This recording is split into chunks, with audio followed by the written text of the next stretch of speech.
Olá, eu sou Rosângela Carvalho, arquiteta urbanista, falando aqui pelo CAU Alagoas, direto do nosso Café com Cal, na Bienal. E hoje a nossa convidada é Gardênia Nascimento, arquiteta urbanista, atuando pelo IFAM e atuando também aqui na Bienal com seu livro. Vamos bater um papo com ela sobre a vida, sobre a arquitetura na vida dela, sobre a cidade de Maceió e sobre o estado de Alagoas. Bem-vinda, Gardênia. Que Muito bom obrigada. recebê-la aqui no nosso Café com Cal, né, na Bienal, que nós estamos aqui nesse momento tão bonito de muitos profissionais que trouxeram suas obras e que o CAL está dando visibilidade ao trabalho dos arquitetos, que está interagindo com a sociedade. Então, o CAL agora está, né? A gente tem um trabalho interno e tem um trabalho externo que a gente faz. Então, é uma alegria recebê-la e queria que você falasse um pouco sobre a sua profissão, sobre como você chegou na arquitetura e também como chegou até aqui no seu livro, né? Nessa composição que você está atualmente.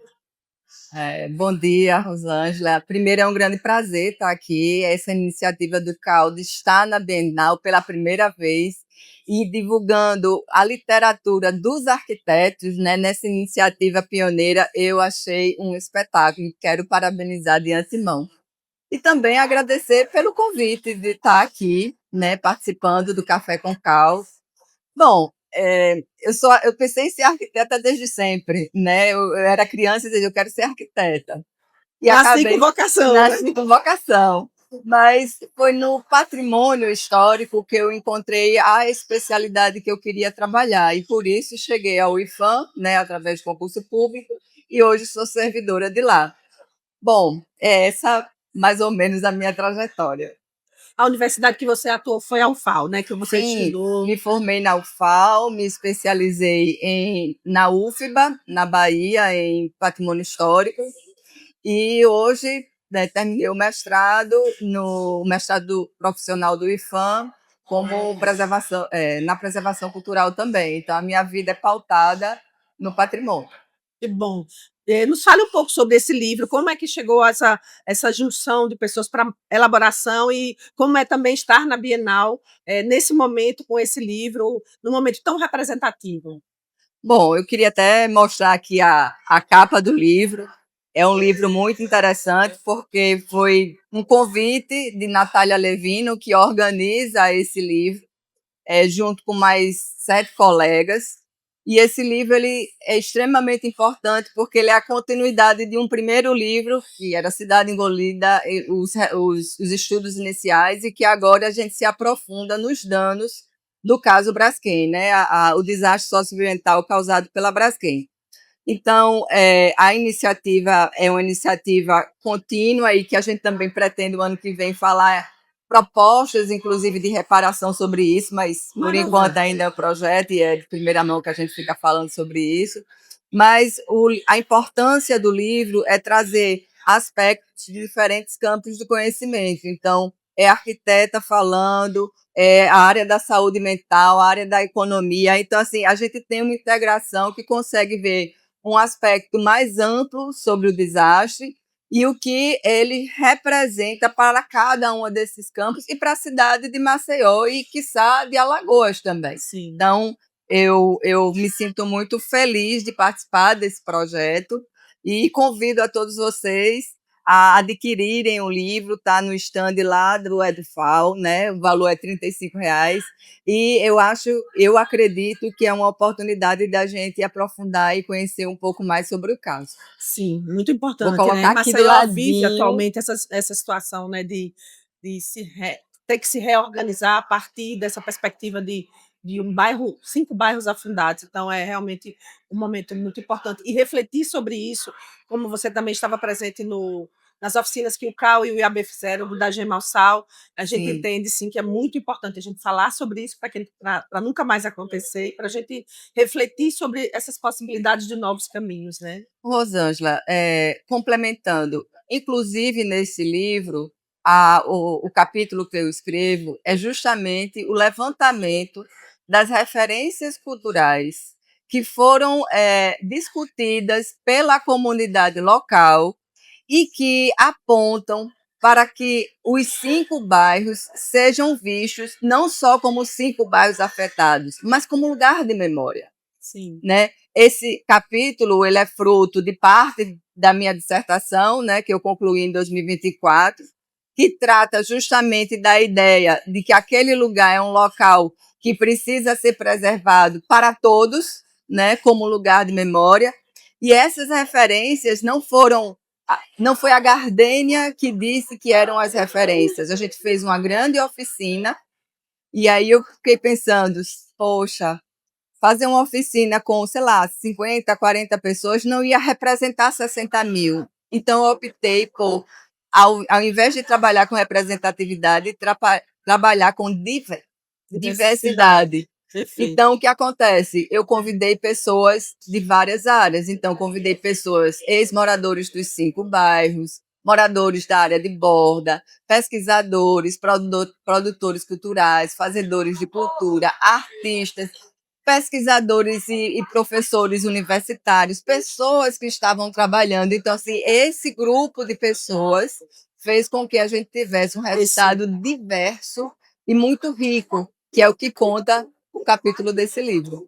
Nesse sentido, dos bairros afundados, eu acho que a trajetória que Alagoas inteira precisa ainda caminhar para se redescobrir enquanto povo afetado, enquanto ressignificar os novos caminhos, eles têm que ser muito refletidos agora, nesse momento em que se descobre, né, se já se viveu 40 anos com essa. Era um assombramento, né? Técnicos anteriores diziam o bairro um dia pode ser afundado e ninguém nunca ouvia, ninguém eram silenciados, né? Então, acho que a gente tem que aprender a partir desse momento a ouvir mais a capacidade técnica que existe no nosso estado para que nós possamos caminhar mais seguros adiante, né, em relação à mineração, não só em relação à mineração, Sim. mas em outros temas que muitas vezes alguns profissionais que colocam sua postura no contraditório são muitas vezes desconsiderados e são invisibilizados. Então, isso é uma lição para nós, né? De ouvir a academia, de ouvir mais os técnicos. Eu acho que é nesse sentido. Aí eu queria agora que você falasse um pouco sobre os impactos, isso que você falou sobre os impactos nesse traçado de Maceió como um todo. Você falou, o impacto não é só para Maceió realmente, né? A gente já estivemos em eventos, inclusive do IFAM, onde a Secretaria de Desenvolvimento Urbano, por exemplo, de Marechal, diz que sofre os impactos, porque cada vez mais aumenta a demanda lá após o desastre de lá, recebendo muitos loteamentos que necessitam, né, ser abertos, novos loteamentos, em função dessa demanda, que é uma demanda que produz uma migração dentro do território de Maceió e de outras cidades vizinhas. Então, esse impacto já se sente em outras cidades, né, do estado. Então, é um impacto que não ficou restrito só a Maceió. Aí eu queria que você falasse um pouco dessas perdas, de quão é importante a gente agora trabalhar sobre patrimônios sensíveis, patrimônios que estão se perdendo a partir desse momento. Bom, os impactos, se a gente fosse falar, a gente demoraria semanas, né? Nem um dia inteiro. Mas é São vidas, né? reconhecido, Vidas, muitas coisas. é reconhecido diante de vários aspectos, vários danos. Eu consigo dizer que há um desequilíbrio, acho que a palavra é essa, há um desequilíbrio em todos os aspectos. Para a cidade de Maceió, quando você tem 60 mil pessoas, que durante pouquíssimo tempo ela se muda para os outros bairros da cidade. 60 mil pessoas, gente, é equivalente à cidade de Penedo. É como se todo mundo de Penedo tivesse vindo para Maceió em 2, 3 anos e tem que se instalar aqui. E o que é que acontece? Você tem 5 bairros com a infraestrutura que não mais está sendo utilizada, então você tem todos os sistemas, água, luz, está lá funcionando para ninguém, tá? Então você está subutilizando toda uma infraestrutura de cidade em 2,4 quilômetros quadrados. Em consequência disso, você tem uma sobrecarga em todos os outros bairros, principalmente os mais periféricos, para onde as pessoas foram. Então, assim, aquela área da Lagoa, do Vegel, Bom Parto também, Levada, e a parte norte da cidade, ela recebeu um fluxo de pessoas gigante e causou desequilíbrio nas escolas que tiveram a absorver os alunos, nos postos de saúde que tiveram que absorver as pessoas que estavam indo para lá.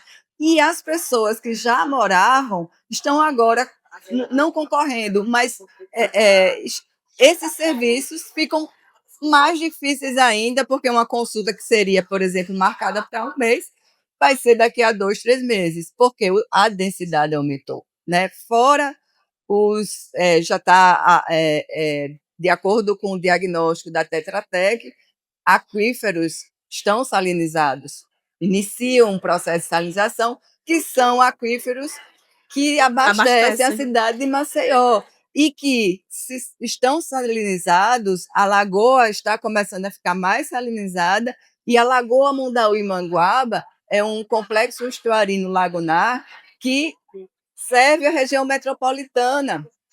Marechal Deodoro não sofre só com adensamento, ela sofre também com a possibilidade de ser afetada em relação à lagoa, fora os danos ambientais. Enfim, e eu queria chamar a atenção para a questão da cultura, porque as pessoas não deixam a cultura como a última coisa, né? Quando não, né, há vidas, né, pessoas morreram e tal. Mas eu queria mostrar para vocês e entender que a cultura, ela não é folclore, ela não é só folclore, na realidade. As pessoas associam ao pastoril, ao guerreiro, à quadrilha, né, que foram extremamente afetados e estão assim espalhados por aí com dificuldades. Porém, cultura é o modo de viver da gente. É onde a gente está, com quem a gente se relaciona com a nossa vizinhança, é a nossa rede de contatos, é a nossa rede de apoio, que foi totalmente desfeita.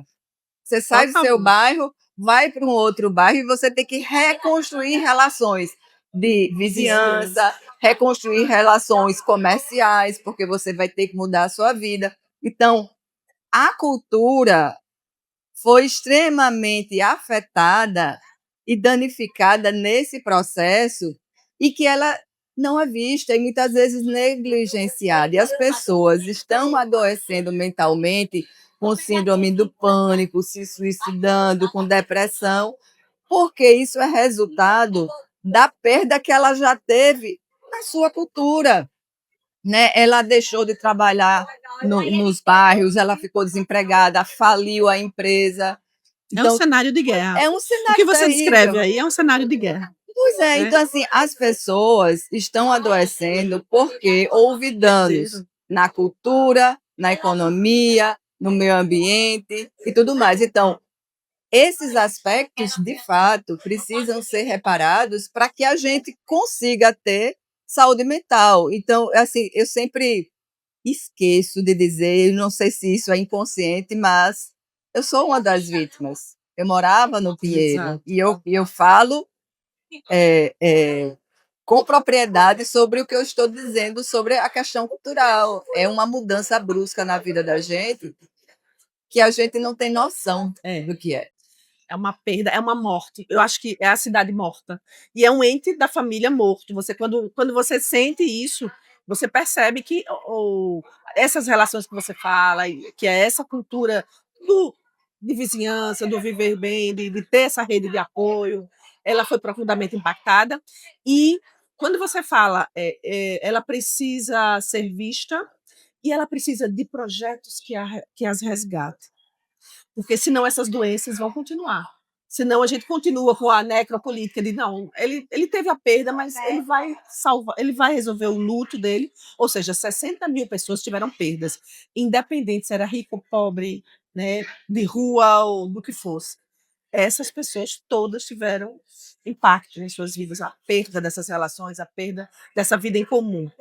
Tem que se reconstruir. Então, eu queria perguntar para você se existem, dentro desse universo de tantas propostas que a gente está percebendo que estão nascendo, de recuperação em relação à cultura ou outros temas ambientais e tudo, se existe alguma proposta que cuide e que tenha foco e tenha esse olhar específico sobre essas redes que se desfizeram, para refazê-las de uma outra forma, ou resgatá-las como forma de cura ou como forma de tratamento para algumas pessoas que estão sucumbindo a essa dor.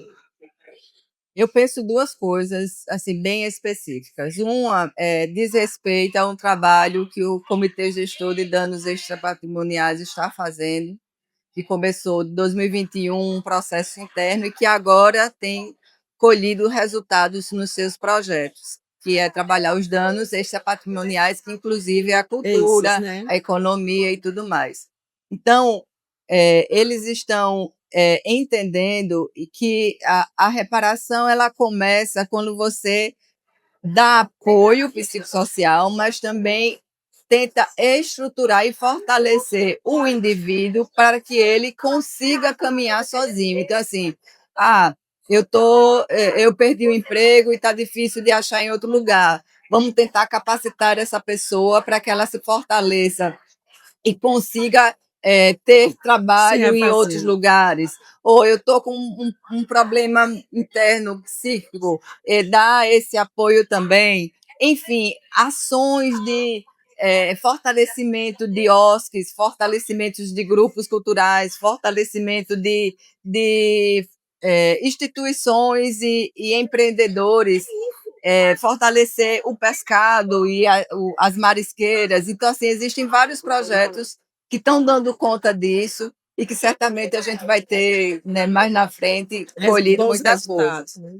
Mas eu particularmente acredito que existe algo fundamental que eu não tenho dúvida que todas as vítimas, e eu digo vítimas porque eu entendo que isso é um crime socioambiental, isso é um desastre-crime que podia ser evitado. Então, todas as vítimas que eu conversei, que eu falei, concordam comigo. Um dos principais pontos da reparação é que aquele espaço não seja da Braskem. Os 5 bairros, eles são queridos por nós, eram nossos, não eram nossos só nossa casa, era a nossa rua, a minha rua, o meu bairro, era nosso. E foi vendido, né, para a Braskem, e ela transformou um ativo em outro ativo, e que futuramente Foi beneficiada com isso. foi Então, ela extremamente. provoca um desastre e ainda assim é beneficiada. Sempre. E então eu entendo que um dos maiores pontos de respeito à vítima, de respeito à nossa história, é entender que aquele espaço é um espaço coletivo. E por isso, esse momento é oportuno, porque o plano diretor foi discutido, e o plano diretor, dentro do caderno de propostas que foi colocado, ele deixa claramente que aquela área é uma área de monitoramento e reparação, é zona de monitoramento e reparação. Enquanto zona de monitoramento e reparação, essa reparação começa a partir do momento que essa área não seja da Braskem. Que o território seja devolvido ao seu povo. Ao seu povo. Mesmo que seja de propriedade dela, o poder público tem instrumentos suficientes para limitar a ação, para não ser construído ali algo que beneficie a Braskem daqui a alguns anos. Não esqueça que a Braskem não tem um dono. A Braskem pode demorar 10, 20, 30 Exato. anos. 100 anos. Não é como eu e você, que a gente tem um tempo de vida. A Braskem, ela não tem pressa. Então, nós temos. A gente quer isso agora. E agora é o momento. O plano diretor precisa ser votado na Câmara Municipal, e essa zona de monitoramento e reparação, ela precisa ser discutida, e os nossos colegas arquitetos precisam fortalecer essa ideia, participar, e eu tenho certeza que o CAL, como um grande organizador e acolhedor da nossa profissão, ele de fato pode apoiar nisso. É uma discussão muito oportuna e importante sobre isso, porque o que se percebe é que a demora, e não só Maceió, não só Arapiraca, a demora na elaboração, na revisão dos planos diretores, tem um componente maléfico para as cidades. Ele desconsidera certas questões de desenvolvimento urbano, ele desconsidera a gestão, desconsidera muitas vezes ou sobrecarrega os funcionários e os arquitetos profissionais que estão nessa profissão também, que são das prefeituras, que muitas vezes se sentem oprimidos, né, pelo excesso de trabalho ou pela não consideração, pela desconsideração dos gestores. Tem um cenário nisso tudo que é muito importante da gente olhar também agora para ele e tentar transformá-lo. Aí eu queria que você me falasse um pouco sobre se você acredita que, da forma como está atualmente sendo construído o plano diretor, ou que você já percebeu, se ele é suficiente ou se a gente ainda tem mais possibilidades de amplificar e ampliar essa proteção a um patrimônio que a gente deve entender como nosso e não como o da Braskem, e nos apossarmos dele enquanto projeto e processo de reintegração dessa área à cidade. O plano diretor é essencial. Durante as discussões foram feitas várias audiências e teve um dia específico só para o caso Braskem. Eu tive o cuidado de olhar todas as propostas e por isso estou falando aqui um pouco do resumo do que eu percebi pelas vozes, né, das audiências. Então, assim, está muito claro que aquela área tem que ser preservada ambientalmente, historicamente, e eu sempre coloco a proposta de que aquele local tem que ser um local de estudo tecnológico mesmo, de vocação tecnológica, onde você tem o maior desastre socioambiental em curso em área urbana do mundo, que precisa continuar sendo monitorado e estudado. Preenchimento das minas, ninguém sabe se está dando certo ou não, tanto que a gente tem o colapso da mina 18, né? Mas, assim, o que é que a gente precisa além disso? Primeiro, o reconhecimento de que aquela área precisa ser reparada. Isso o próprio plano diretor já aponta e tudo mais. Mas o plano diretor são diretrizes. Precisamos das regulamentações posteriores. As regulamentações. Então, assim, o Código de Edificações é o que faz a norma para fazer esse detalhamento que deveria ser. E isso também deve ser participativo. E eu, assim, a minha bandeira como pessoa do patrimônio é que aquela área seja declarada como lugar de memória. E um lugar de memória tendo uma função social, que a própria Constituição já diz, né, que todo lugar tem, toda propriedade tem que ter a sua função social, e essa é a principal função social. Lembrar que esse desastre-crime, ele existe, não existiu, ele existe, está existindo, e que a gente tem um divisor de águas na nossa cidade e que tudo isso precisa ser reparado e que tem um culpado que precisa ser responsabilizado por isso. Não é só pagar o que precisa ser pago, mas ser responsabilizado e minimamente pedir desculpas à nossa cidade. Perfeito. Bom, então agora eu queria que você falasse um pouco mais sobre os seus novos projetos, se você já tem livro novo aí para organizar, como é que está a sua vida agora para esses próximos anos, né? A gente tem, ao longo de 2026, o CAL, ele tem muitas ações que a gente está prevendo em relação ao patrimônio histórico, e uma das ações também está aqui presente, que foi o livro, né, de Lugares de Memória que a Adriana fez. Eu queria saber dos seus projetos, como é que você está que, pensando. aliás, são livros maravilhosos, tem os dois, já li, muito, muito bom. Olha só, atualmente eu estou fazendo doutorado, né, em Minas Gerais, então a gente fica escrevendo alguns artigos e tudo mais, mas a perspectiva é que no ano que vem a gente continue com Cidade Engolida, não sei se a gente continua com o mesmo título, mas falando justamente sobre propostas de reparação, um livro propositivo, diante dos primeiros estudos, agora dos detalhamentos, e agora vamos tentar propor. Eu também, atualmente, estou participando de uma consultoria da UNOPS, que é o Escritório de Projetos da ONU, que faz o apoio da gestão do Comitê Gestor de Danos Extrapatrimoniais. Sim.